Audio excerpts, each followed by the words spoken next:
Nakumpiska ng mga tauhan ng Dato din Sinsuat Municipal Police Station ang 1.3 million pesos na halaga ng hinihinalang smuggled cigarettes sa Barangay Poblasyon Dalican, kung saan 2 sospek ang arestado.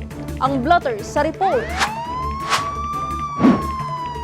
Isinagawa ang Intel-driven checkpoint operation alas 2 ng hapon, araw ng Huwebes, July 31, 2025 sa Dalican UP Road.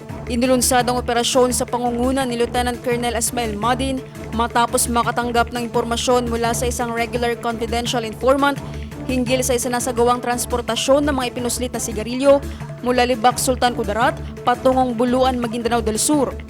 Kaagad na naglunsad ng checkpoint ang 2 MPS sa naturang lugar upang harangin ang target na sasakyan.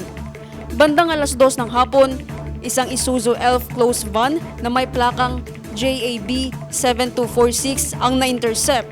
Sa inspeksyon ng sasakyan, natuklasan ang 35 kahon ng hinihinalang smuggled cigarettes na itinago sa likod ng mga sako ng ipa ng palay.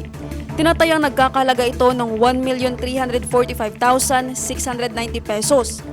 Bigong magpakita ng anumang kaukulang dokumento tulad ng import permit ang 2 sospek, dahilan upang agad silang arestuhin at kasalukuyang nasa kustodiya ng 2 MPS para sa investigasyon at posibleng pagsasampa ng kaukulang kaso.